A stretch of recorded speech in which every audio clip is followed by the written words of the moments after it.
বন্ধুরা তোমরা কিন্তু মোবাইলের ডেটা অন করছো কিন্তু ইন্টারনেট চালু হচ্ছে না, এই যে সিগন্যালটা যেটা ইন্টারনেটের সিগন্যাল সেটা কিন্তু আর আসছে না। তো এর সমাধান কি, চলো তোমাদেরকে দেখিয়ে দিচ্ছি। তো সর্বপ্রথম কি করবে, তোমরা চলে যাবে তোমাদের ফোনের সেটিংসের মধ্যে। সেটিংসে গেলে কিন্তু অনেকগুলো অপশন পেয়ে যাবে।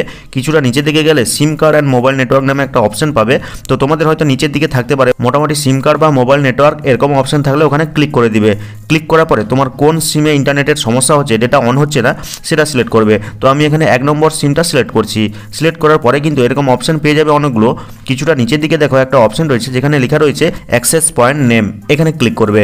ক্লিক করলে কিন্তু দেখো এখানে কিন্তু তোমার যেই সিম ইউজ করো সেই সিমের কিন্তু একটা এপিএন সেটিংস চলে আসবে। তো দেখো যেটা ডিফল্টভাবে থাকে নিচের দিকে দেখো একটা অপশন রয়েছে রিসেট নামে। তো এই রিসেট বাটনে ক্লিক করে দিবে। আর ক্লিক করলে কিন্তু অটোমেটিকই কিন্তু তোমার ইন্টারনেটটা যদি অফ থাকে সেটা কিন্তু অটোমেটিক চালু হয়ে যাবে মোবাইল ডেটা অপশন চালু করার পর।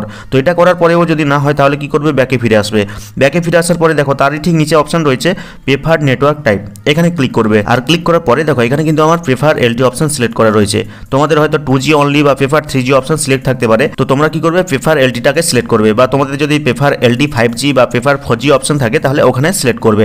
2G 3G এগুলো সিলেক্ট থাকলে কিন্তু হবে না। আর এটা করার পরেই দেখবে তোমাদের মোবাইলের ডেটাটা অন করলে কিন্তু এই ইন্টারনেট সিগন্যালটা বা ইন্টারনেট কিন্তু চালু হয়ে যাবে। আর যদি না হয় ব্যাকে ফিরে আসবে। ব্যাকে ফিরে আসার পরে কিন্তু আর একটু ব্যাকে ফিরে আসবে। ব্যাকে ফিরে আসার পরে একদম সেটিংসে চলে আসবে। সেটিংসে আসার পরে দেখো এখানে এই সেটিংসের মধ্যে কিন্তু কানেকশন অ্যান্ড শেয়ারিং নামে একটা অপশন রয়েছে, এখানে ক্লিক করবে। আর ক্লিক করার পরে পরের স্টেপে দেখো একদম নিচের দিকে একটা অপশন রয়েছে reset wifi mobile network and Bluetooth নামে, এখানে ক্লিক করবে।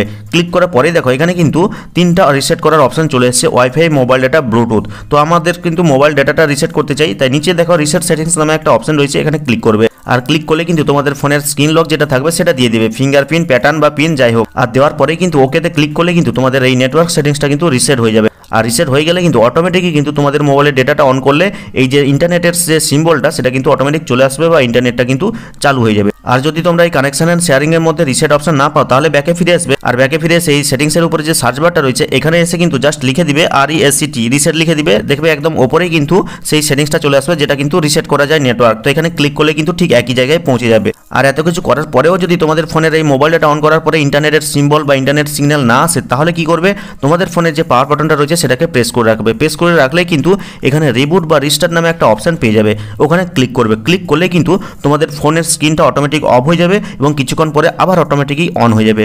আর অন হওয়ার পরে কিন্তু জাস্ট এই মোবাইল ডেটাকে অন করবে। অন করলেই দেখবে এখানে কিন্তু ইন্টারনেটের সিগন্যালটা চলে আসবে এবং ইন্টারনেট চলতে শুরু করবে। তো আশা করি এই ভিডিওটা তোমাদের অনেক কাজে দিবে। কাজে লাগলে লাইক করে চ্যানেলটিকে সাবস্ক্রাইব করবে, কমেন্ট করে জানাবে কেমন লাগলো আজকের এই ভিডিওটা। তো দেখা হচ্ছে পরবর্তী কোনো এই ধরনের হেল্পফুল ভিডিওর সাথে।